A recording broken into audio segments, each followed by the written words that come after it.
Many people talk about the ups and downs of married life, but no one really prepares you for life after your spouse passes away. Welcome to Widowhood Real Talk with Tina, a safe place for widows, widowers, and their friends and family to talk about love and loss. Find comfort as you listen to honest conversations between Tina and invited guests who've experienced the loss of their forever partner. Share their stories of love, grief, and healing. You are not alone in this journey. Join today's episode and discover a wealth of resources and learn how to connect with others who are traveling the same path. This is Widowhood Real Talk with Tina.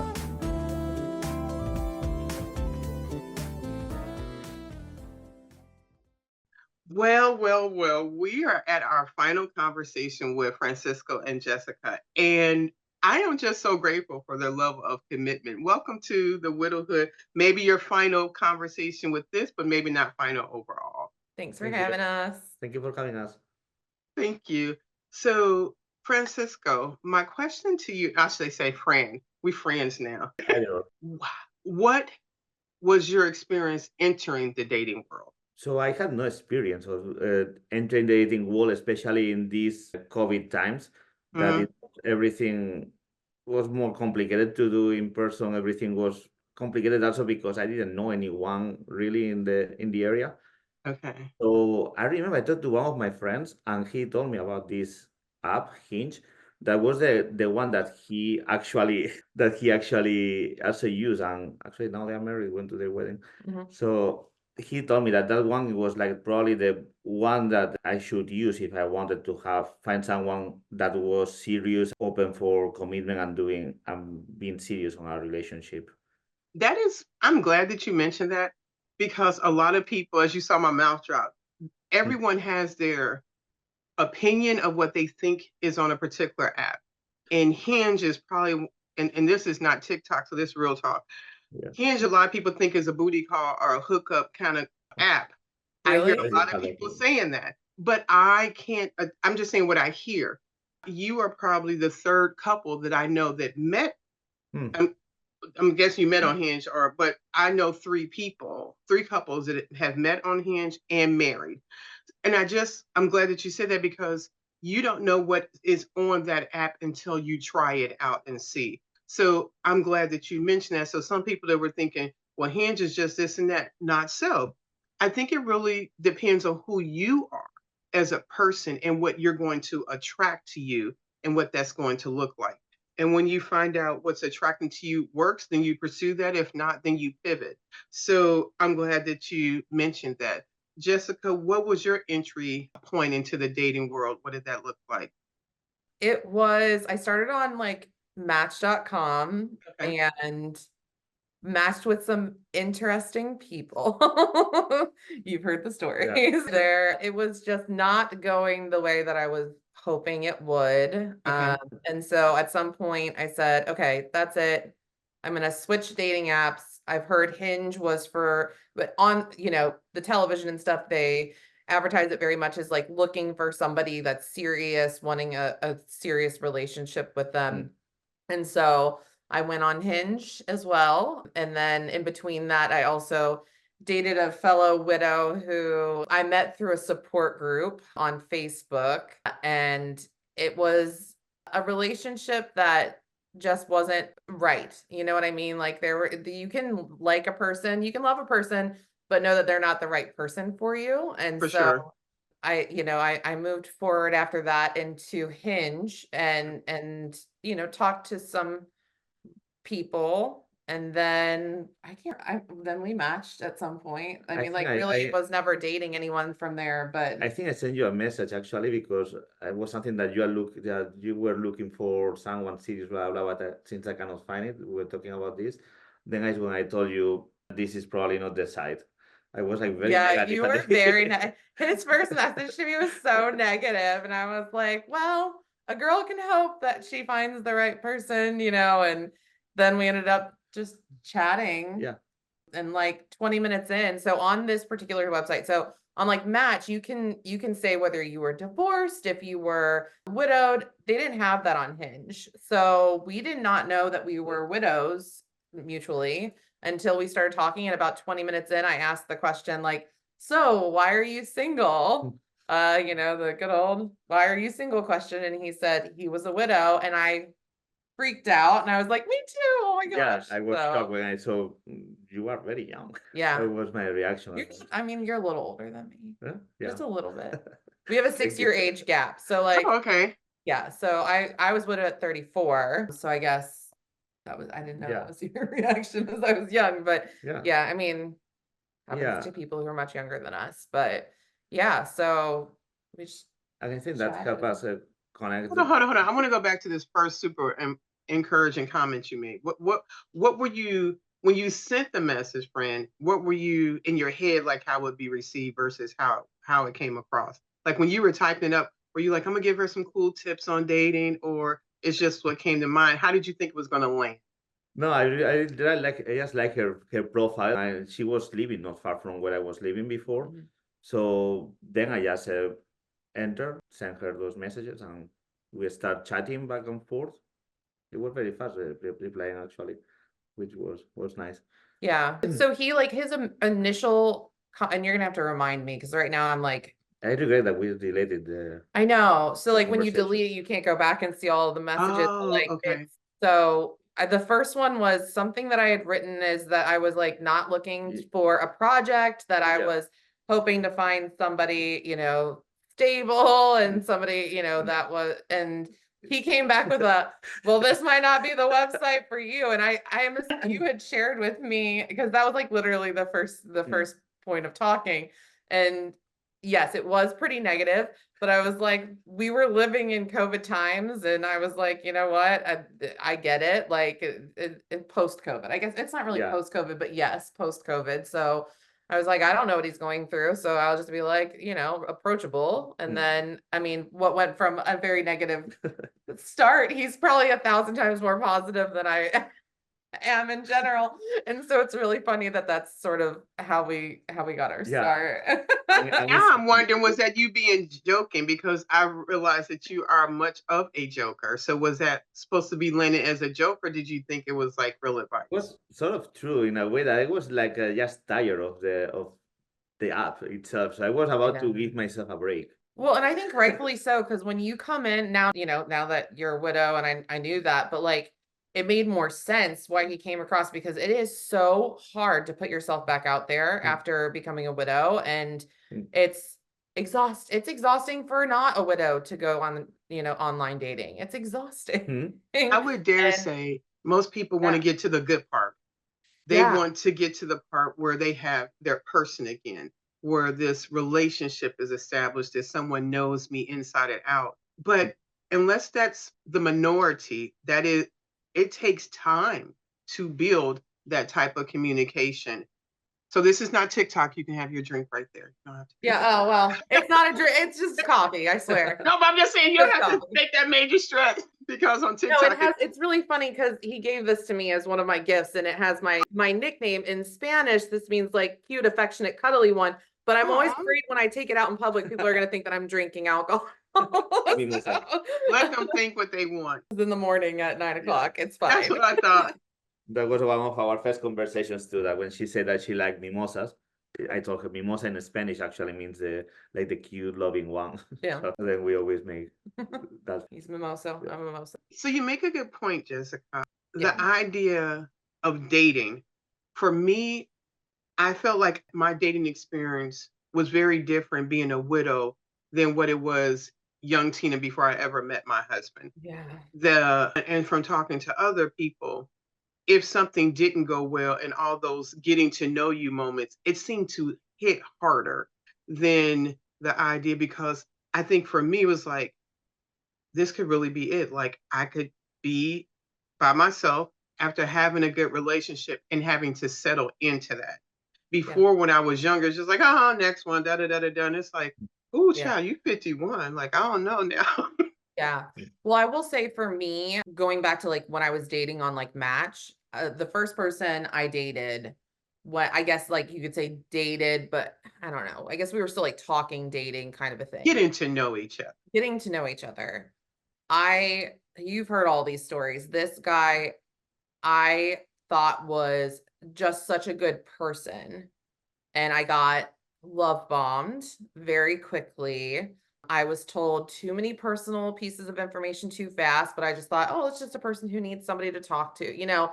And as a mental health provider, it took me way too long to realize that I was dealing with a narcissist. And so my first experience out into the dating world was to the point where like we would be having great conversations and they would bring up something like that wasn't even negative to begin with when okay, story time. When I was talking to this person, it was relatively early after losing Jerry. I would say probably 8 or 9 months after.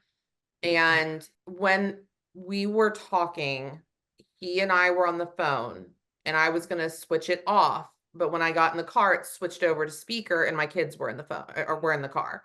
And he got irate because I hung up the phone because it had switched over and I didn't want them to hear that I was talking to a gentleman, kind of a thing. So we would be having great nights of conversation. We would be absolutely fine. And then the next thing I know, he'd switch it and be like, well, you're embarrassed of me. You don't want your kids to know about me. I'm like, dude, I met you like 30 seconds ago. Like, chill out. So I, from the get-go, at the starting line, met a horrible situation of having to learn not everyone is good out there. A lot of people have some problems, just some major problems. And it was even hard for me to see it because I was just excited. You know what I mean? So I also see that women and men who are re-entering the dating world don't know because these were not things that we were necessarily aware of then, but now we know. But then when you're excited about something, the rose-colored glasses come on and you don't see things. You just don't, or you ignore them until you go, oh my gosh, I can't ignore this anymore. So as much as like it is a hard thing to go into the dating process, you have to be very, very careful.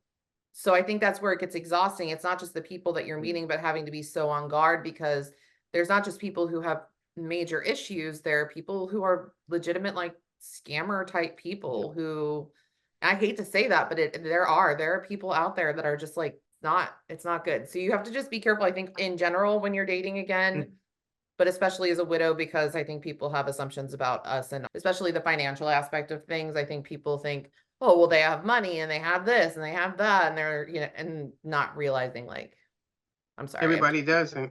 I keep talking about it, but it's something I'm very passionate about is just being so careful and cautious when you're going into the dating world while also being open. It's a hard like balance to strike. That duality, and I have this term that I've coined, wifing up too quickly.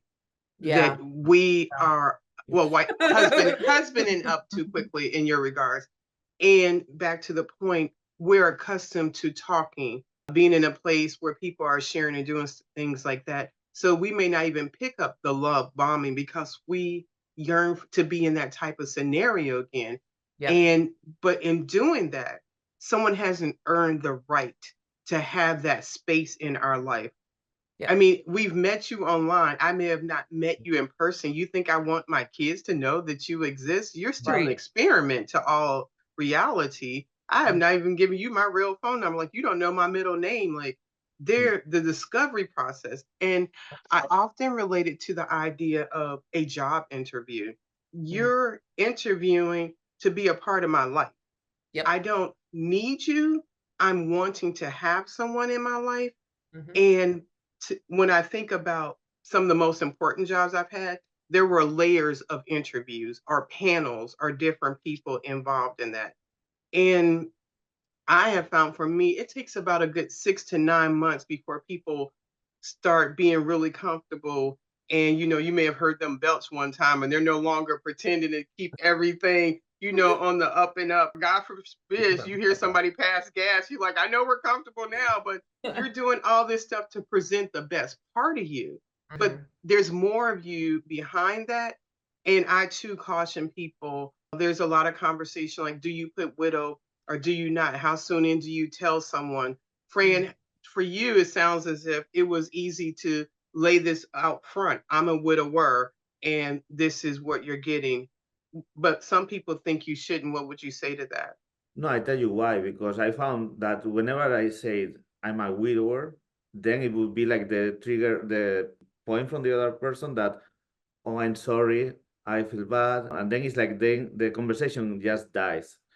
So it was like saying that you were a widow many times was like, I don't know how to call it. I don't want to call it like a mood breaker for some people. So that's why I thought the opposite way. If saying that I'm a widower is a deal breaker or is a mood breaker for that person, that means that that person is not widow. Oh, so you rather put it up out front and figure out if this is going to be even worth my time or not.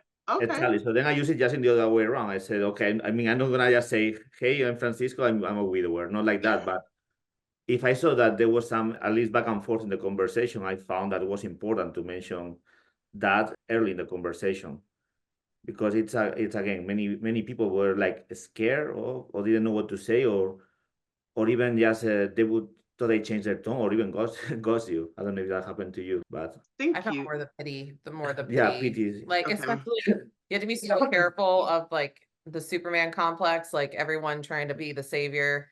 And I feel like some people, I think maybe it's different for women and men. I don't really know what your experience, I know you're saying some of your experience, but I don't know what you're going through. But like what I can tell you is I found more men were like, oh, that's so terrible, I'm sorry, then switch the subject. But you know, I found that there was this like, well, I can take care of you. I can do this. I can do that. And I'm like, boy, I don't need nothing from you. I'm good. You might be needing help from me. I am okay with that. But like, don't sit here and pretend like you've got this in the bag because you can take care of me because I don't need it. What I found also was a bit of like jealousy, but in a weird way. Like Jealous of your deceased spouse. Exactly.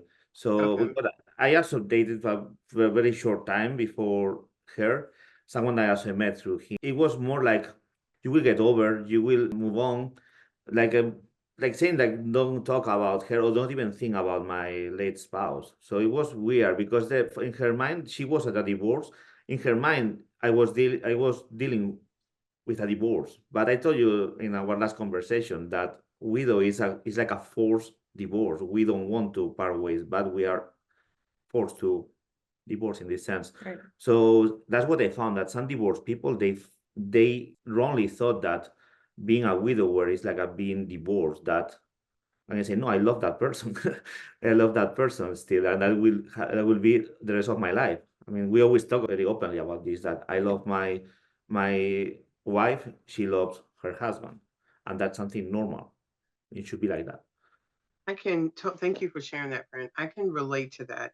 And also what Jessica just said. I remember when I started dating and saying that I was a widow, I remember often the response saying, are you ready for this? And I was like, the amount of work I have been doing on me, I made a lot of test runs or different things like that.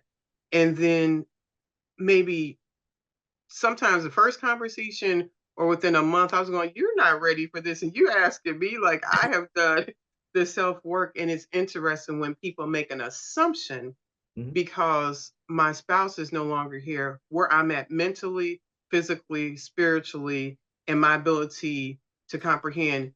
And the person saying, don't talk about them. I'm like, I'm about to not talk about you is what is about to happen because, and the idea that I will always love my late husband does not prevent me from loving someone else. So the two of you meeting very quickly, sharing that you're a widow and widower, was that on the app or had you moved to texting on your real phones? It was app still. It was It early. wasn't the phone. No, it was on the app. No, I mean, at the very when we decided to move on, meet in person was through the phone. She's asking when we found out we were widows. I know that was in the app. That was on the app. Yeah. Okay. 10 points on the newlywed game. All right, they agree. I move on very fast. Yeah. So on the app is when we figured out, it was about 20 minutes after we had started our conversation. Okay. So Francisco, how long after the initial conversation did you guys meet in person? It was like we met in person March 25th. Yeah. I think it was like. Oh, he knows the date. Okay, 10 points over there. Okay. Important day. Yeah, I mean, as far as we started, I think it was probably 2.5 weeks. Yeah, because I was still limping because I sprained my ankle on my birthday. It was 1 month before we met. I remember I was still like limping, and I remember telling you, I'm recovering of this sprained ankle I had. So it might be just in early March. So it was like probably 3 weeks before. Yeah. It was just a couple of weeks after. I think we took our time. We chatted on the app for a little while, eventually switched numbers exchanged numbers with one another. And then, yeah, we talked a lot. I mean, I feel like that's the one good thing about the internet stuff is, and obviously there's limitations to all of these things, but you can find out a lot about a person before you ever have to meet them. If you're doing like what's the app where you like swipe? Tinder. Like if it's that, you're hoping to meet up with a person. But for me, it was I need to vet this person to make sure they can be part of my life. And then eventually the kids' lives. And that was important, for me. And so that's what we did is I think we got to know each other for a couple of weeks. I feel like we knew each other really well before we even met. So you bring up a really good point. One, is there a timeline to introduce someone to your children for you? Everyone has their own perspective. For Jessica, and then for you, Fran, was there a timeline before you felt you wanted to meet somebody's children? Yeah, I also wanted to be sure that we were like the right person for each other because I took it very seriously that she had children. I didn't want to be like show up and then bye. I didn't want that. So I just wanted to make sure that we were in a position that we are serious. We don't want to do anything wrong for the children, especially. That's something that I always took very, very seriously, that because she can choose, the kids choose through her. So so if she chooses someone that is not right for the children, it's bad. So I took it that very seriously. Yeah, I still remember when we met. yeah. I was actually I was more nervous than meeting in-laws. Yeah. So as far as the timeline, I think everyone is different. How I approached it personally was that I told the kids that I was dating. They knew that I was dating. They had mentioned, and this is a kid thing, so like take this for what it's worth, that they wanted another dad. And I was like, well, no one's gonna replace your dad. Like you need to understand, like, even if mommy dates and marries somebody else, that person does not replace your dad. Like that can never happen. But there can be somebody important in your life who helps push you in the right way, who can be a dad figure, who maybe even called dad at some point. So they knew that I was dating. They knew I was dating Francisco. They heard about him. So we met first thing in March, and then they got to a point where they were really like saying like we really want to meet him. And I said, great. And then it got to be about May. So about 2 months later that the conversation was had with my kids is, when would you like to meet him? And so once I was certain that I felt very strong about Fran, I mean, I think we said we love each other by that point, which I think happens, by the way. Like, you just know because you know the questions to ask and you know what you're looking for in another person. So those things happen a little bit faster with the internet dating, but like we were secure in our relationship. The kids wanted to meet him. I gave them the choice. I'm sorry. I'm like, You want me I'm doing like this on his leg and like this, and then we did this, and I'm sitting here like I'm doing this on his leg. My bad. I was doing this on the desk. So we were going to go to Disney with my parents. Not him. Not him. And I said, do you want to meet him before or after Disney? Like, what would you like to do? And they made that decision for themselves. They said after Disney. So we did the Disney trip. And then I think the next weekend, weekend, Less than that, we met each other together at a park, a very neutral place, somewhere that they could say they were uncomfortable and they wanted to walk away. Happy place for them. And a happy place, an exciting place. Yeah, exactly. And then I think we went for ice cream afterwards. Went to Dairy Queen. We went to Dairy Queen. Yeah, I went to Dairy Queen afterwards. And so they think about that a lot. Even today, when we go to that park, they'll bring up like, oh, that's where we're Fran. And so yeah. Just too bad that they moved the Dairy Queen to a new location. Yeah. But no, because they brought that last time. Jackson said. Yeah. I feel bad that it changed. Yeah. So they even recognize that, like, oh, this is not the one that we went to, but at least we have this kind of tradition of we go to the park, we go get ice cream, we do this. So, how old were the children when they met? Jackson would have been 7. He just turned 8. He just turned 8. Yes. And she had just turned 5. Yeah. Yeah. What were your apprehensions as a mom getting ready to introduce your children to a new person in their life? Well, I mean, the biggest thing is, so I'm a mental health provider. So my biggest issue was attachment and them getting attached to him only for something to go wrong and for it to fall apart. And then they've lost another person. And so that was my biggest apprehension with them. I knew you were, I knew you were a safe person. I had a lot of ways of knowing that. Mom FBI over here, like, Hold on. That should be a thing. Like if you don't have a friend that's an FBI knows how to search, you need to, because okay, so we're gonna pause here. Once you have somebody's real phone number, Yes. it doesn't even take having to pay. The internet should be your friend. You can find out if someone has a criminal record. You can find out the people connected to them. And that is why I actually use a Google Voice phone number when I was dating originally, because you can find somebody's credit report, their real address. And if you say that's too much, I'm like, but you plan on them putting their tongue in your mouth one day. Why would you not want to do this research? I mean, I'm not the young, naive person that met my late husband. I'm an entire grown woman. And like you said, knowing what you want or don't want, it's like I don't have time. I obviously don't know how long we're going to be here, so I don't have time to waste.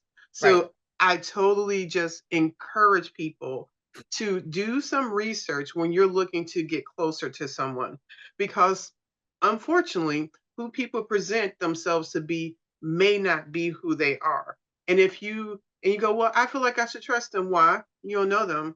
But the trust can be furthered along by finding out that they've been telling you the truth and give you a sense of comfort. Because I'll just say it, for me being a woman, I feel more vulnerable when I'm in a situation dating someone and need to have a sense of comfort. So I cannot understate the importance of being mom FBI, friend FBI, dating FBI. I recommend doing your research. Yeah, 100%. Yeah, and so that was a big thing, is safety. I think when I was younger, the exact same thing. It was, oh, this boy likes me and wants to marry me or like get to know me, and like very la-di-da about things. And I'm like, I know the world that we live in. I know how people act. I see it firsthand every day. And so I didn't want to put my kids in a safety situation. I also laid the groundwork so that if he messes with my I was gonna drop that bomb. If he messes with my kids, he's done. Like, that's it. Like, like if you are rude or hostile or anything, you're done. And so, especially, I mean, at the beginning of things, like you have to, like, now you are a parent and like you have to discipline and you have to tell them not to do things. And I wanted somebody who's going to tell the kids, like, hey, that's not safe. Like, maybe we shouldn't do this. But if you're yelling at my kid and you just met them, like, oh, boy, bye. It's actually the opposite. Now you tell me you should yell them more. This should be more. Yeah, like it's okay. Like you've earned the right at this point, because he's been around for almost 3 years at this point. So I want to go back to something. yeah. We feel as if we may know the questions to ask for dating, but what are some questions that you did ask? Because some people may have no clue of what to ask, because we may still be in the, they like me, I had a good husband before, I just want to trust that this is a thing, and they go full in. What are some things that you recommend gentlemen asking in that dating experience and just not take it for granted? And then the same to you, Jessica. I would say just be natural. The same type of questions I would ask in person as the same questions online. So I would just be natural to ask, what have you been living, or what did you do for work? What are you doing for work? Would you like? And just talking like a regular conversation. Okay. Because also that's the way I think that you connect better with a person, and you can see if that person is actually good for you or not. And then another advantage of dating apps is that they write, and depending if they write, I mean, I'm not a native English speaker, but if they write full of grammar errors and everything mess up, I preach it to the choir. That's a big red flag for me. That if I'm testing to someone that writes in a very wrong way or butchers the grammar as much as I do. No, you have, what you're saying is if you can't communicate to me exactly in texting, how are we a match? Everybody has different requirements. Everyone has different red flags. When I was dating, I am older than both of you, I did not want to date anybody that had children at home. I didn't mind them having children, but I needed to make sure they were not at home because that was a complication I just was not prepared to deal with, nor did I want to. I needed someone not I needed someone stable. For me, and what stability looked like, that you lived in the same place for a certain amount of time. You had connectivity with your family. I could engage with them and get a sense of who you are. Mm. And I didn't care what the job was, but I need to know that you held a job for a good period of time because to me, working beyond circumstances out of your control, it when you're able to do something for a long period of time, it showed to me you knew how to deal when things get rough without quitting, that you knew how to navigate in very difficult waters. And going to work every day is not always easy, but being able to do that and maintain something just showed a lot of character traits that was important for me. I didn't need anybody to take care of me economically, but I did need to know that you knew you were able to take care of yourself if we merged our lives together. Yeah, and that's also something that I already noticed right away when you were talking about the kids, how you are, how you live, and how would you were doing everything, and also a point that you made, also to make sure that that person has good relationship with their family. Because you always told me right away that you always wanted to come back to this area because you wanted to be close to your family. Yeah, I have a So very that's close family. I mean, there may be one or two people in your family that's just like a hot mess, but like all of them and you get along Yeah. with nobody, like if you don't have any friends, any family, it wouldn't be a good match for me because those are some things that I make a basis. And if after a certain amount of time, well, let me make that another question. Well, let me say this. Jessica, what are some questions you think women should ask that are widow or maybe not widow that are dating? Yeah, I think it boils down to authenticity, like you were saying, but then making sure that you're asking questions that will tell you about their morals, ethics, values, and belief systems, because those are incredibly important. And knowing what your stance is on all of those things. Like, are you okay with being with somebody who is, I'll just use this example. I hope you don't mind me saying this, but like I'm a Christian, sort of Catholic person. He's more agnostic, is what I would, agnostic atheist type thing. And was I comfortable with that? You know, and I think that everyone's allowed to have their belief systems, but there are certain belief systems and values that I would not, and I don't want to talk about it, but like that I would, if we did not align on certain things, that I could not be with that person. I agree. And Okay, so, let's say like the money thing. Let's say somebody spends all their money right away and they're not a saver. And yes, you know, for you, if you're going to have this lifestyle together, how are their financial choices going to impact your life? right. Or, and going back to the children, I think it's super important. And back to that FBI thing, you need to find out if they're a pedophile or if they have different things they've done to children. Yeah. You are placing your child, and sometimes, like Fran said, they're going through you, what decisions are made, and we're responsible for our kids. Right. And if we don't do that due diligence, I feel like we're missing a piece in this dating experience that goes further than us. Yeah. And that was a huge part of it. I think, you know, that was tied into the values, moral ethics, belief systems, because I wanted to make sure I was the right fit for him and that he was the right fit for me.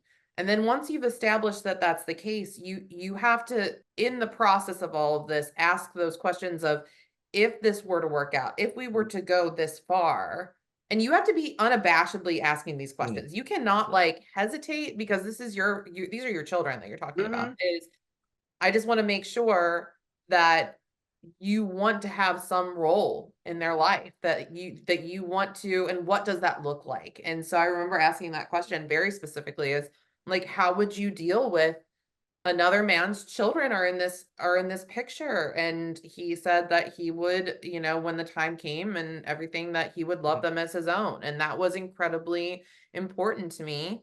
And he said it while knowing that they are not, you know, and that is a back and forth for him that I cannot begin to understand how he loves the kids the way that he does, because I mean, I do, because I mean, we, you know, if I were adopting or something like that, I could love that child, but I've not been put in that situation where that is the case. So I think it's awesome to ask the question and get the right response. I would hope, because some people are just like, oh, I'll just be like whatever on the sidelines, and I wanted somebody who's gonna like get in the mud with them. Don't sit on the sidelines. I would say here That also, is, the kids are actually really, really good. They were extremely welcoming. I was more nervous than they were. Yeah. but that is a really good conversation. I know some people that are dating and they have remarried and they want the new partner, the children are off limit. Yeah. I raise my children. You are not their parent. You may talk to me or do something, but I don't want you disciplining them, giving them any guidance or things like that. What made you open to wanting him to have an active role in parenting with your children? Well, I think you have to be very careful about timing on this, right? Like he couldn't come in and immediately be like, don't do this, don't do that. Like he needed to paint himself as like the good guy, the good cop. Oh, you're a good cop, bad cop. Okay. But after a certain amount of time, when you're talking about introducing this person into your household, like really, I think that's when more than ever, and even it took a little while after that, but when he became part of the household and he moved into the home with us, I said, if you're doing this, you have to be a respected adult role in the household. And discipline, if, we don't do the hand stuff. I'm not spanking. We're not doing any of that kind of stuff. Like we don't do that. If you're sitting and you're talking to my kid because they've done something that's like messed up, you're an adult in the household. That's sort of a responsibility for you, or they're not going to respect them. In my opinion, like everyone can do what they want to do, but it's a level of respect that they have to have for him as an adult in the household. And if it was a parent who moved in, they would be given the same rights to say, you've done something wrong here. You know what I mean? But I would say like, it's still a balance that we try and figure out all the time. And that we talk about, like, you can say, hey, Jess, I think you're yelling a bit today. You seem like you're not in a very good mood. And I'll say to him, like, I don't know that needed the response that it had. Yeah. And I think that we have that all the time. We have those conversations. So communication, when it comes to, yes, you have the right to discipline verbally, then you have to communicate with your partner in that situation. And you have to be open to communication too, because most likely if you're dealing with the ups and downs of grief and you're trying to parent and understand emotions of children and do all of the things, you have to be open to hearing like, hey, you're probably doing something not great sometimes too. And maybe you need to bring it down a notch as well. At least that's my experience. You mentioned earlier about saying, I love you. Who said it first? And were you okay? Like, how did you come to the conclusion, I love my late spouse and I love this person and it's okay? This is kind of a funny story. Take it away. Oh, she said go for the, she went for the mimosas. No, she said, girlfriend. It's a funny story. You came home. Go ahead. I know, friend. We got to give her a break. She just did a lot of talking there. So yes, I have a lot of talking. But the question is, who said I love you first? And was there any head talk about I love two people and what that looked like for both of you? But friend, you're first on deck. I think it was natural to know that we could love two people, otherwise we would not be dating. Actually, I think that was something natural. So where it comes is like we had our first date. We had an amazing, good date, but I didn't kiss her. On the first date. On the first date. Oh, you wanted a kiss on the first date? I did not. You did not. It was for a reason. It was like, she's so nice. She's so good. I really love this person. I love her. I don't want to lose her. I don't want to mess up. You don't be too forward. I didn't want to be like, this has been perfect. I want to see her again. I want to. Okay. Hold on for a second. Did you want to first kiss Jessica? Were you thinking? Yes. Dude, oh my God. You have no idea. So like, I have to paint the picture for the first kiss, right? We are at a bar. No. I just want to know that part. You wanted a first kiss. It didn't happen. Yes. Okay, hold on. Okay, go back to you, friend. For me, it was more like a matter of respect. Didn't want to really mess up. And also, I'm the type of person that if I want someone, I love someone, I prefer to just wait a bit and then just not be like what you say, to look too forward on the first date. So it was for me like a matter of respect. Then now it's different, I see, but that's the way. Okay. that I understood back then. That it's like I love this person. I respect her. I don't want to make anything wrong or make her feel uncomfortable the first day. Also because that place was like very empty because there was a crazy storm. There was no one. I didn't want to look like being in a place that there was no one around, like being too forward. So Okay. But when did you tell her? So who said I love you first, friend? Who said who? first I love you? Who? Yes. Who said I love you first? To me. I said that was like I knew that I love her. I mean, it was like it's still in my It was stomach. really early on in the relationship. Okay. How early on did you? At what point in this dating experience did you articulate to your betrothed that I love you? I felt so much like the butterflies in my Butterflies. stomach. I knew that, and I told her that. What, it Like was the like first. 3 weeks. It was like 2-3 weeks. It was our third date. Did it just come out and you were just like, whoa, I said that, or were you planning to say it? It just came natural. I mean, after it was three dates, so I think it was already time to do it. But to say that, Okay, she's about to pop over there. Hold on, be quick. I can't hold her down much longer. We didn't have that picture behind of that day. Okay. When he said this 3 weeks in, what were you? Oh, I'm sorry. Hold on, Fran. Had you kissed her yet when you said I love you? Yeah. Okay. All right. I'll let her pick it up from here. Date. What did you think when 3 dates in he says I love you? Okay, so it was really confusing. He said it in Spanish. Oh, but you speak Spanish, right? Or did you learn it after you guys had been together? So I knew Spanish. So here's the thing. Is he said te quiero, which means I want you. Mm-hmm. And I thought he meant it like I want you kind of. Oh yeah. Homo. So there was a full month of ambiguity where I was like, he was saying, and I was like, oh, that's sexy, whatever. And then all along, he meant it as I love you. And I was like, well, that was really early on. Because there are two ways to say. In Spain, we say te quiero. In other, you can also say te amo, but okay. In Spain, we normally say te quiero. Te amo, it's totally correct. And that was what she. Oh, I would have understood te amo. Okay, so okay, good for me. Te quiero is the way that we say in Spain. Right. Okay, so how did it come up after a month of you thinking I want you to, I love you? How did the air get cleared on that one? I asked, I think. I just asked him because I was like, do you mean like I love, because it was, I don't think I confronted you about it for a while. Like it was a while that you were saying it. And then. So technically she was the first one saying, I love you. Technically, I said before I love you. So I guess, no, so that was the whole thing is I just asked because at some point I was like, I don't know what he means. And that's, so I asked. I just asked the question, and then all of a sudden I was like, oh, he loves me. Yeah. And I love you now. I love you, and I loved you then too. But like that was really fast. Like that was really fast. And I think from my first dating experience, like after widowhood, I immediately started like getting clammed up because I was like, oh shit, he's gonna love bomb me. He's love bombing me. Instead of like.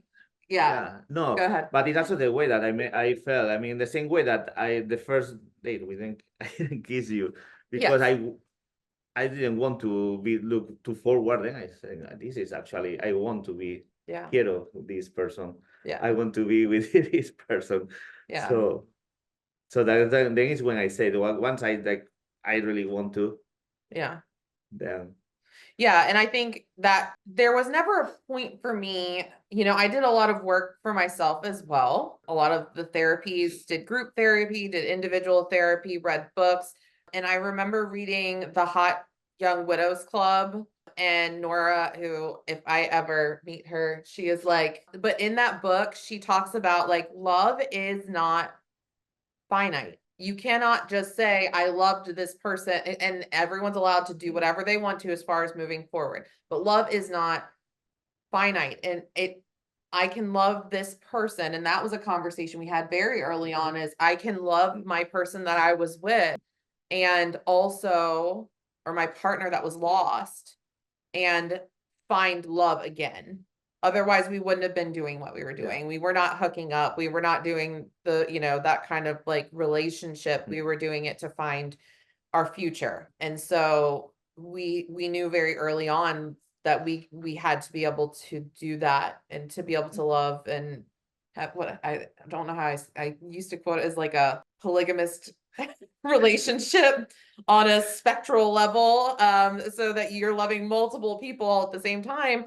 But I also have to like love Audra and like respect her for getting him where he is now. So like as much as like we both know so much about our spouses, we also have to be able to like say, I respect that person for having, and he did a lot, was respecting the partner that they were with for getting them to where they are to be with us at this point, you know? So All right, Yeah. two questions.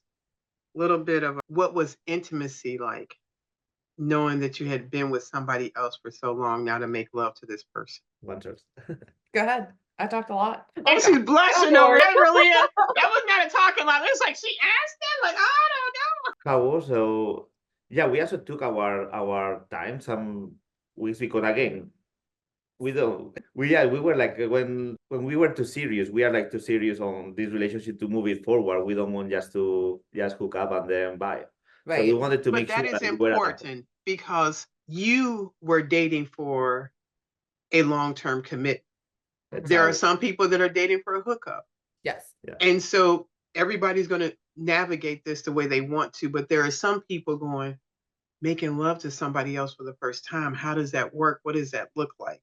And I'll give my version after you're done, but right now you're in the hot seat. Go ahead. I'm literally in the high seat right now. See, like this is high seat. No, I would say He didn't finish. No, I was giving him a I thought breather. you Go were ahead. finished. I'm Come on, come sorry. on. No, so in the same way that I said I like this person, I want to be sure I'm doing the right thing. I don't want to move forward that fast.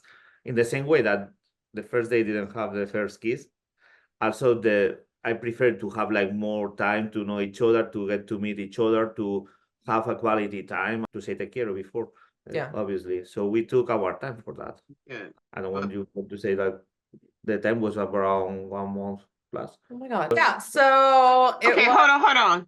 The question was, how was it making love to someone else and it wasn't Audra, and being with this person thinking this level of intimacy is taking place? How was that for you? Obviously, it was great. You're still there, but I'm just saying internally, was there just how was that in your mind? In my mind was that I was with a person I love. I didn't have like this. If I had that internal debate that, oh, can I love someone else and without, I would not have even dated. So that's something you had to reconcile, and I think that's important for people to understand. Exactly. When you're going this further within a relationship and you're looking for something long term, you do have to do that work for you to do that up front and not now at this moment. Exactly. So I knew that I was with the person I love. Okay. So yeah, I would agree with all of that. I would say if you are a person who is becoming intimate with somebody for the first time, I think it just depends on who, you know, what This you is your experience, not want. advice, but just what was yours. For me, I think it was you are looking for somebody new, so you have to look at it that way, but you cannot help, and I think you may have had this moment, but go like comparatively, like Oh, okay. this versus this, and you might compare, but you can't use it in any way in a positive or negative way against the person you were with your late spouse, or with the person that you're with now, just knowing like this is who this person is to me. You know what I mean? And that you are allowed. You are allowed. yeah. For me, I knew this was, I think by the time that we were intimate, I knew this is a person I wanted to be with. Like in my mind, this is where we're going forever with this. I too was dating with the idea, I want to marry this person. I didn't want to hook up. I didn't want to just be with somebody. I wanted someone else that was going to be committed to me, and this was going to be a relationship. I knew I was capable at that point. I love Fred, but I had not made love to anybody. I mean, I was with Mark for 32 years. So it was like, I remember two things thinking, he's really gone now. Like this is for like, and I know he was gone already, but just every layer of life when it happened, I was like, yeah, he's definitely not here because I would not be right here doing this if he was still alive. Right. And even though it was a beautiful moment and he okay, he good, I literally cried afterwards. And I don't know why I cried. And I remember him getting super nervous. He said, "Are you okay? Are you crying like that?" I was like, it was just the sense of reality. Yeah. It wasn't a grief moment, but it was just a reality moment. And for me, I was just like, it was grief and it was joy and it was peace and just everything all together. And if I would have still had my uterus, I would have thought like I was having this other difference. I'm like, this is not menopause, but it was just like an overwhelming sense of so many emotions Yes. together. And also a sense of gratefulness, like I can love, and there was zero regret. Let me just be clear Yeah. about that. But it was just all of that together. And it was just like, life looks very different than what I thought as a teenager, where I am right now and things. Yes. I've had that thought many times. I think you can't help but to. I think for anybody, they do that, you know, and go, Mhm. Yeah. how did I think there were multiple moments where I go, how did I get here? Like Yeah. when you asked me 10 years ago that no, you couldn't have anticipated that this is where Exactly. we go. Literally. But like this is where we are. You know what I mean? And this is we cannot change anything. We can only do the best that we can with the time that we have and with the people that we have that we love that are around us. And I'm not going to waste any more time on life worrying about what other people think. You know, after our first date, to rewind, I immediately told my in-laws. I had not told them that I had dated anyone else Oh, before. okay. But like I knew pretty strong. I told you about my experience with Jerry is that after the first date, I was like, I just knew. I told my mom I'm going to marry this guy.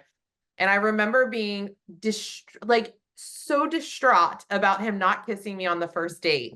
Oh yeah, let's get back to that. The sign that he was the right guy. You know, like I was so upset. We went to a bar. It was an amazing night. We had dinner together. He bought a bottle of wine, very swanky of him. And like he offered to pay for dinner, which was a really nice change. And so I offered to also pay, but like he offered to pay and he did.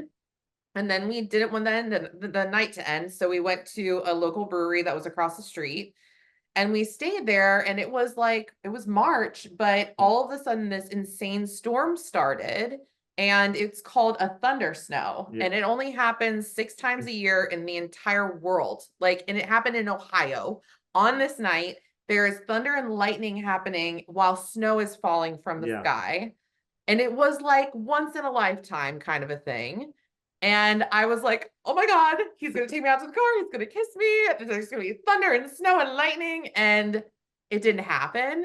And I called my best friend and I was like, what does this mean? He said he had a good time. He wants to see me again. What am I doing? And so I remember that reaction going like, oh, like this is going to be something.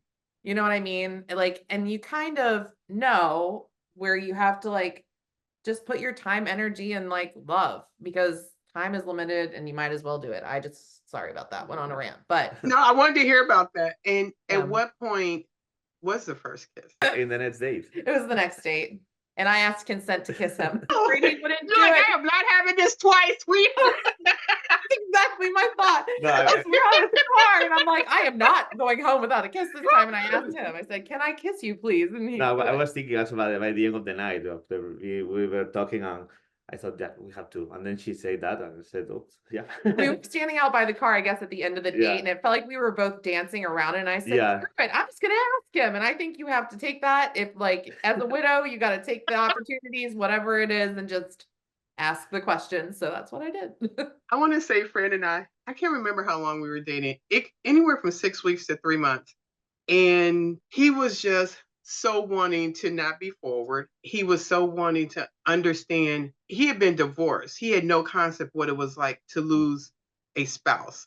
And he was immersed into my friends and my family because I relocated to Virginia and I lived here before.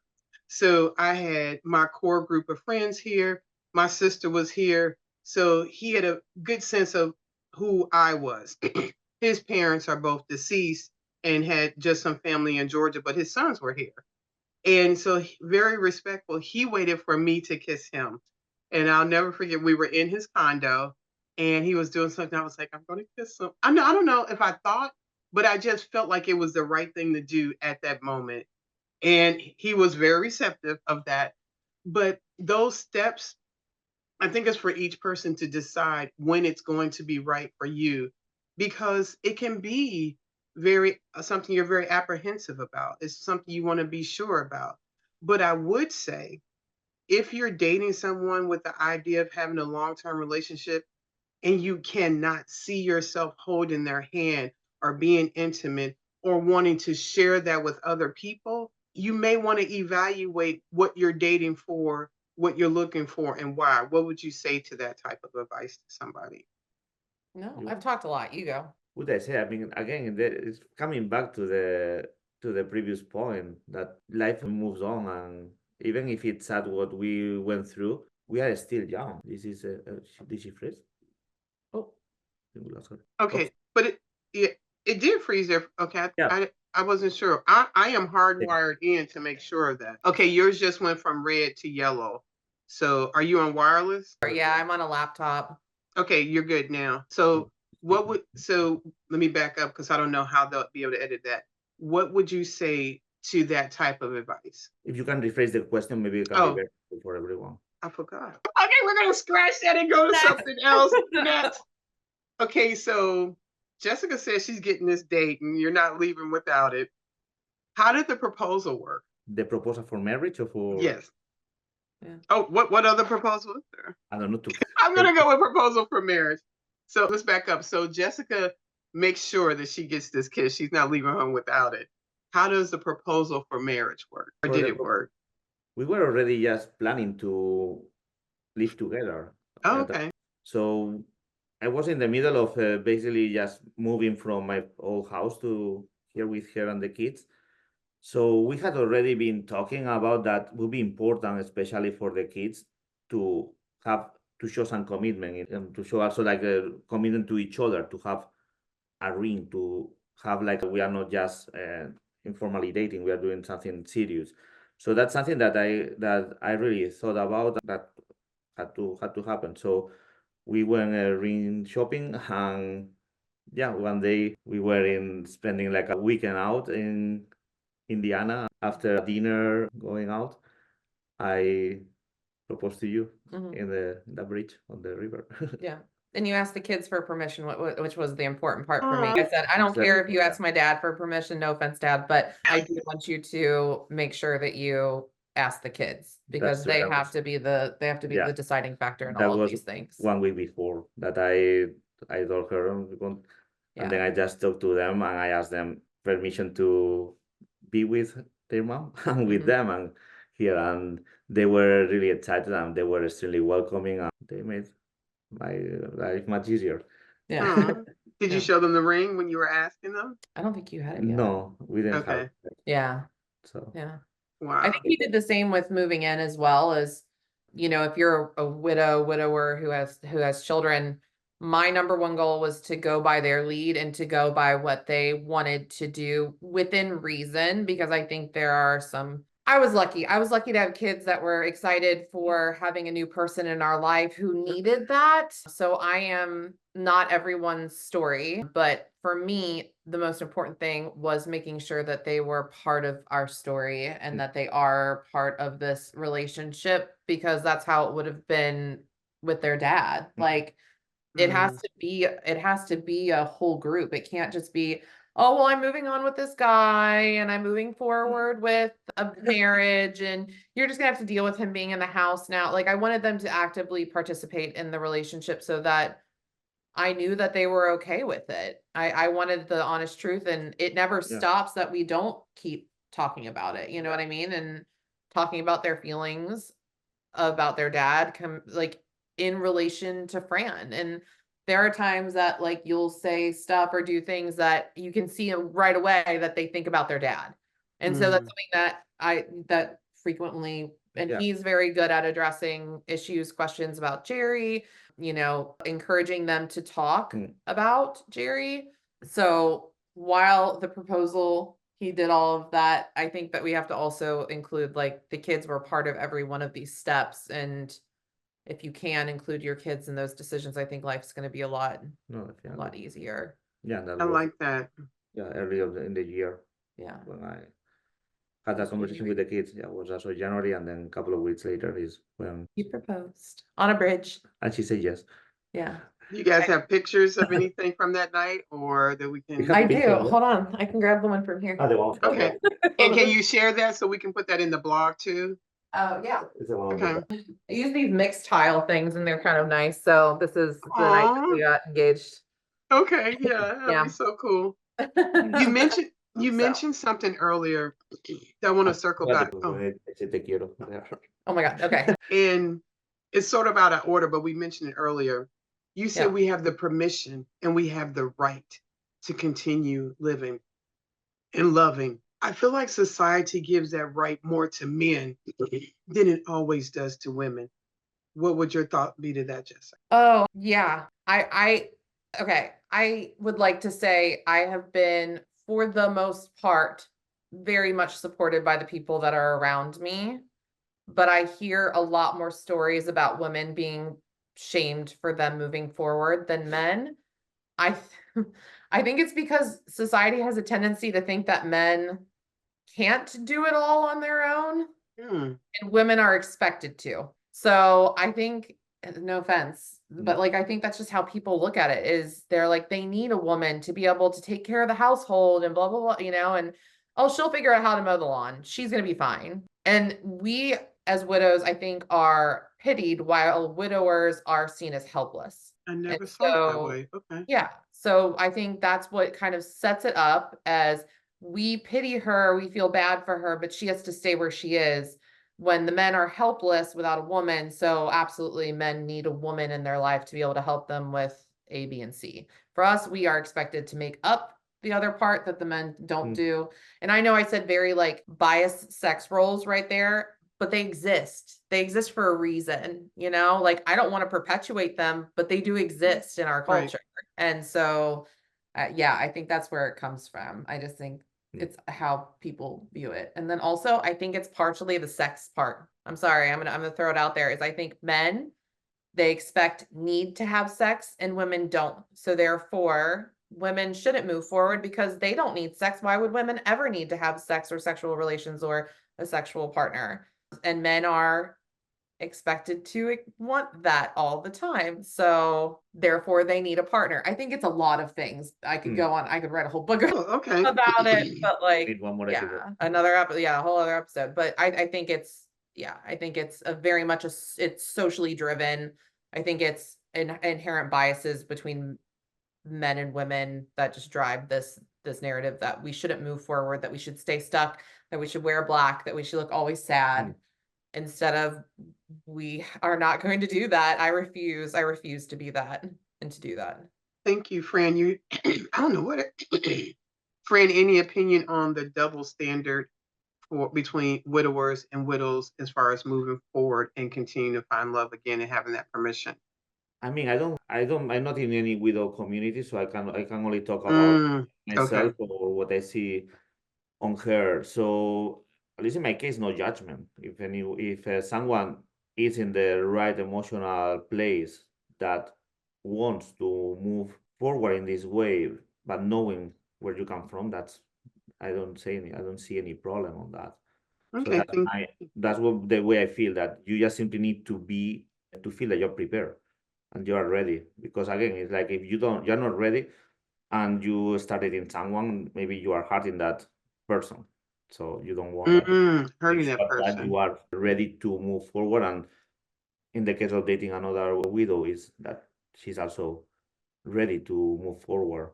And also what I can say, it's again, is in our case, we both are widows. I think that makes everything much easier, that we could understand each other. We understood the need of moving forward. We understood that we love our late spouses, but our life, present, future is with each other. So Thank you.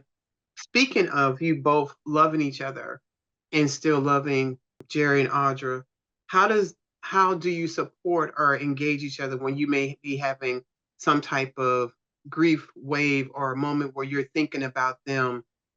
Because sometimes people say, well, they're trauma bonded if they're both widows and widowers. Like, I'm not sure if but you would, maybe Jessica may hear different things like that in the community she's involved in. But what would you say to that and how that works for you? I mean, there are days that we know that are special, like the day of the death. That's when the day that they pass is always hard. Their birthdays are always hard.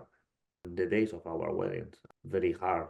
So I would say that these are like the three main days that we know that we are gonna be grieving. So how do you support Jessica when that's happening for her? What type of support do you want when you're going through that? I mean, I already get all the support from her when that happens. She understands how I feel, how important those days are, and she is extremely supportive. She's also always open to talk. I never had felt any filter that, oh, I cannot say this, I cannot say that. I simply can tell her, look, at today, this is the anniversary of this, or this would have been her birthday, or this was our wedding anniversary, and that's totally cool. Yeah.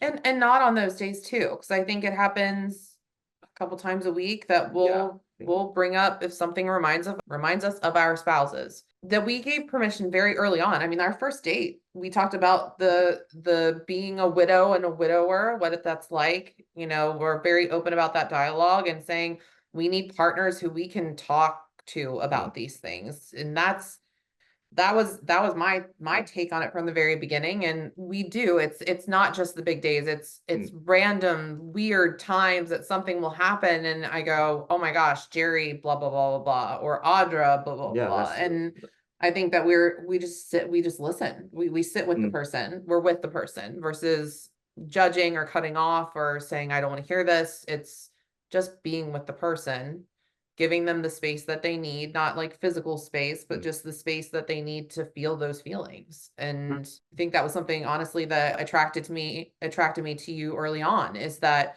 it wasn't, oh my gosh, we've been through these horrible things. It's this person's going to sit with me while I have this empathize with me, not sympathize, empathize with me. And then also be able to heal a little bit on their own, because then we would share stories back and forth.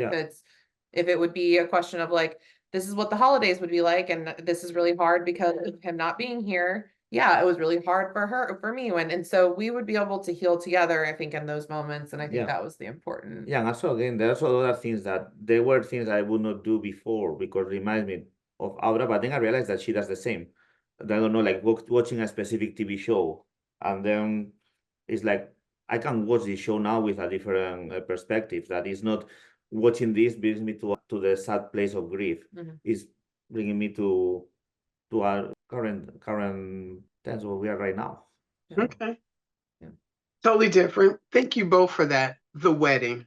When I just say that, what comes to mind to you, Jessica? That's a good one. It was intimate. As far as you're saying the actual wedding, our actual wedding that we had. You just hear your wedding. What first things come to mind, and what are your? I don't know. You mean our wedding? Yes. Okay. Oh, Jessica friend's wedding. When you hear that, what comes to mind first? Intimate is the big thing. I didn't want, listen, the first time around, we did the big Catholic wedding. Oh, okay. Do the stuff with the priest beforehand and 250 guests and craziness. I did not want that. I wanted to be with the people who were closest to us. There are people in my wedding pictures from 15 years ago that, not 15, whatever, 14 years ago that I have not talked to like at all. And I was like, I wanted to prioritize my family and my absolute closest friends. And I know there may be some friends that were like maybe hurt by the decision not to include them. But I was like, I just want to make sure that like this is our core group and the people who we know will support us from here forward. So we did should I talk about, I guess I should tell you, like we did a backyard wedding. Oh, okay. On Labor Day. It was supposed to be a surprise for everyone, but I'm part of the family. My mom's one of 8, and it was not a surprise by the time the wedding happened, but it was quick. And I wanted something where people could leave and go like, that was the craziest thing, but also the nicest, fastest wedding I've ever been to. And we had a little like walk into I think it's Bruno Mars, I Think I Want to Marry You. We had like a choreographed walk-in, and then we did the ceremony, went straight to first dance with dad danced him with the kids, and then we cut the cake, and then it was done. So it was a total of like probably 25, 30 Yeah. minutes total, Yeah, it the was whole around that entire time. wedding. And everyone was already at my parents' house for Labor Day because they can see Cincinnati, which shoots off fireworks at night and does a whole fireworks display. And they were already there for that. So we just did a Spanish theme dinner. We had somebody come and make pie, and then everyone brought little treats that were Spanish themed. And so it worked out just Was perfect. awesome. It was somewhat easy, which we wanted, and intimate with the most important people. And no, it's again, I would say like it was like informal, I would say too. Like Yeah, like it was I pretty mean, no, informal. informal, especially for the guests, because if you organize a wedding, people are like they dress up, Yeah, they bring gifts, but this was just a backyard Labor Day surprise. surprise wedding. dinner party. So people were just wearing their shorts, comfy clothes. T-shirts, yeah. Even us before that, we just we were- show up yeah. dressing like Well, and shorts. Okay. We put on our fancier yeah, wedding clothes, wedding fancy wedding clothes, wedding dress, wedding dress, and bow tie. and also Oh, okay. Yeah, and Suspenders and stuff. everything. Yeah, like it was fun. It was fun. Yeah, It was fun. Yeah, so Yeah. too bad that my vows were too short. He had really long vows, but they were Oh. beautiful, and everyone complimented them. It was Oh, great. he wrote you guys wrote your own vows? He did. Oh, Yeah. okay.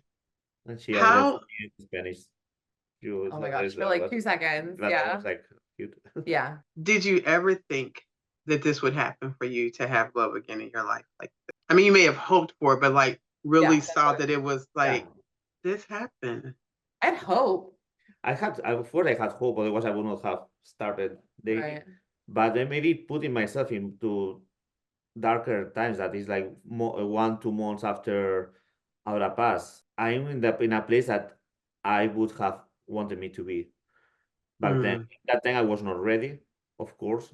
I mean, would have been a big mistake if I had started dating that back then. Yeah. So I'm in a place right now that if I could talk to myself from 2021, I think that would be happy. Yeah. I'm also surprised at how well Yeah. everything worked out. Yeah.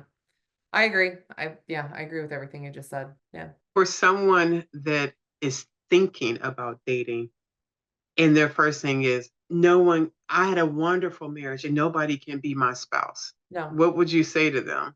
they can't. They can't. They're not ready. They're not ready to. Yeah, I would say I don't know that they're ready if that's what their mentality is. would I say don't they're not ready. know.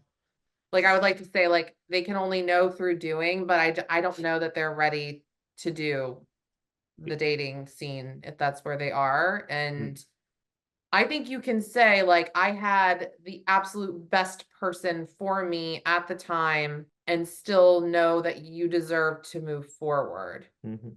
And also know that that is the only person that you have known on that level of intimacy before. So how could you possibly know that you won't love anyone more? You're cutting yourself off to love. That's all you're doing. You're not actually memorializing the person that you loved before by cutting off ties and possibility of love in the future. The only thing that you're doing is cutting yourself off to love. And and it's no hate to the people who don't want to, that's their decision. But if you say, I can't because of the person that you were with before, you are not ready probably. Mhm. And you're also not thinking outside the box because you don't know. You don't know. You just won't know. Yeah, I can say for me, something you said before, I noticed the differences, but I'm not comparing the differences. Yeah. I didn't want the person who 18-year-old Mark met because I'm not her anymore. Right. I actually feel I love Fred in a deeper and a more profound way than I love Mark because I've learned to love from being with Mark. I learned how to navigate relationships from my relationship with Mark. And I know how fragile our existence is. It's not just a statement like, oh, we're here today and we're gone tomorrow. Like that stuff, like for real, like I could wake up and this could be a wrap. Right. And that just gives me a more intense and profound. Like I feel like I love Fred more than I love Mark because of what I've experienced and what that looks like. Right. And giving ourselves the permission to say, nobody is going to ever replace Mark. Yeah. I am, and I like how you both, that you are still widows or widows of your spouse. I am forever Mark's widow. Yeah. Being married now to Fred does not change that situation. I Yes. get really annoyed when I hear people say, well, you're not a widow anymore. And I'm like, are they coming back? Because they still gone. So Right. tell And me the how that trauma that works. I have from their death is still very much present. Mhm. Like that does not go away. No, especially all the moments before that, all the years Mm, of illness. yeah. The duality exists. Yeah. I have asked you guys a lot of questions. Any questions of me? I think we covered so much. Yeah. Yeah. Was there anything you thought that we would talk about that we did not cover?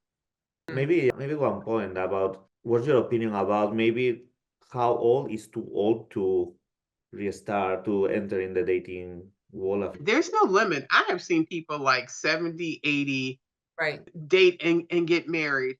Yeah. I will say the only thing for me is like, I don't know if I have the heart to do this like a third time. It's like, if Fred passes, I'm going to probably be rock. I can't say for sure, but that was one thing. Getting married is like, you know why you're here, because somebody leaves. Like that was probably the thing I had the most anxiety about, like being widowed. I mean, my grandmother was widowed 5 times. I was like, I don't know how that worked. 5 But times. say it again, 5 times. So I knew it was in my genes to get married at least one more time. I was like thinking of being in that space again. Mm, I've told my younger sister, because her and I talk a lot, and I'll say this, like if Fred sleeps too long, I'm in there going, okay, you're fine. Like I never did that with Mark. I'm like, he sleeps late. That's what people do. But yeah. let him go on a trip or do something and not call me. And so, trigger warning, my younger sister, how many times has he died in your head? Because he's been gone for like 3 hours just going. Those never were things that were in my mind. So I don't have an age limit on when you should enter. I don't think I have the heart to do it another time. Like if he leaves this world before me, my girlfriends just better be ready for a lot of quality time, because I don't think I Right. have that level of emotional bandwidth to do that. I know. We've talked about that. Yeah. It's after this, you just Say it. It's real tough. I'm just gonna be a wid hoe if it ever happens again. Like, forget that. I am not going to do this whole relationship thing. I will just be a hoe, like a wid hoe, and I'm okay with that. Yeah, you learned it. I told you about it a while ago. Wid hoe. Yeah, it's. I thought I was going to be a widow the first time, but I'm going to say it. I was just dusty. I had no desire. I mean, I wanted, but I was just like, she was like, we're not ready for that. And I was like, are you sure, girl? She's like, no. And I was like, But we already had that this discussion. I told her, you move on. You don't stay like crying Yes. and weeping all. Well, and I think that comes from because we know Audra said for him to move forward. You know, from my story, Jerry kind of sort of told me to move forward, but in a very different kind of way. And so I think we gave that permission very early on, because I think Jerry not explicitly saying it kind of stuck with me, you know, while also still being like, but it's okay, because he would want his children and myself to be happy. And that includes another person in our life, right? So, but yeah, no, like doing this again, no. and it's funny because that was a conversation I had with Fred. And I know he's looking at me like, I know she told me that her and Mark talked about this, but why are we talking about this? Because we don't stay. And I need you to know, he said, I'm going to be with my dog and we're going to be happy. I am not messing around in those streets. I said, but what we say now can change. Right. And that's because of where we're at emotionally, and what that can look like later is different. So that's a good question. That brought up more conversation. Thank you, friend. Yeah. And I agree. Any age, do what you want to do to be happy. Yeah, as long as you're not hurting people, as long as you're not hurting yourself, go be happy. Do what you need to be happy. Yeah. I have 2 more questions. Oh, go ahead, friend. I'm sorry. Learn from this conversation that there is nothing wrong to be happy. Yeah. There is nothing wrong to look for happiness. Yeah. But you need to be prepared, and you need to be ready that you are not going to be hurt, and you're not going to hurt anyone. Yeah. So I love your compassion to not that in this experience of dating, not just thinking of yourself, but the person that you're connecting with, and making sure you're doing them no harm. Yeah. Yes. 2 questions remaining. And Fran kind of did this a little bit. If you were to speak to yourself the week your spouse passed versus where you are now, what hope or guidance or words would you give to that person of you that first week? What I would say is like grief. Take your time grieving. There is nothing wrong if it takes 1 year, 2 years, 3 years. Take your time. And when you are ready, you feel that you are ready. You really come to realization with yourself, because that's one another thing that grieving did to me is like a lot of introspective, to know myself, to know I'm ready, when I know that I'm not gonna be like an emotional bomb, or I don't know how Yeah. to call it. I mean, you know better. If I'm gonna be like a unstable for myself or unstable for another person, that would be toxic for everyone. So it might take 1 year, might take 2 years, 3 years, or might never happen. So that's one thing I would say. Yeah, it's funny that you said that. I was gonna say almost the exact same thing as I said, just keep doing what you're doing. Because it works Mm. out. Like, why would I wouldn't want them to know. If I could talk to Yeah. them, I wouldn't want them to know where they get to. I just want them to keep doing what they are doing because it gets them to where I am now. Yeah. You know what I mean? I needed that more than anything. I think that's what, like, you know, TikTok did for me, was like normalized so much stuff. Like, I have a whole series of 37 videos or more at this point, probably, of crazy shit I did as a new widow. And I thought I was crazy, only to find out like everyone else is going through the same thing. Like, a lot of people are dealing exactly with the same thoughts, feelings, expressions, all of that. And so I would just tell myself like to just do it. Like, it's not easy. It's a horrible path to walk through, but the only way to get to where you are now, not that everything is perfect now, because we still have so much to figure out still on a daily basis, and we do. But like, where I am now is so far from where I was then that I would just tell myself to keep moving, just keep breathing, keep moving, keep doing what you're doing, because that's all that's necessary right now. Also, one thing I would say add to this is that this actually maybe show us that we are stronger than we maybe have thought when that happened. I still remember that those first weeks were like, I don't know if I'm gonna be able to Survive. survive this. This is hard. This is not easy. I think if there's something that we have learned from this, that we know that we are strong people. Yeah. Too. Even though So- you can't stand anybody telling you you're strong at that point, but you look back and go, I'm okay. Yeah. Yeah. I would want to share, as people are listening to this conversation, being in a relationship after your spouse passes is not mandatory. It's not a fix for your grief. But I wanted to have this conversation so you could understand it is possible. The reality of it exists. And you are the first person to give yourself permission to be able to open up and have the possibility of connecting. Maybe it's with friends. Maybe you weren't a big social person before your spouse passed, and now you just would like to make new friends. You want to be happy or try new hobbies. That it is possible to fall in love with yourself first. I would always recommend, before you start giving your heart to someone else. But you are here for a reason. Your life matters. And I just encourage you to find the things that make you happy. I would like Fran and Jessica to give their closing comments as we wrap up this conversation. Closing remarks. So, yeah, I don't know what to what else to add. I would just simply say that I hope this conversation helps other people who are dealing with the same that we've been dealing in the past 4 or 5 years. Because again, grief is still here. We are in a different stage, but we are still widowers.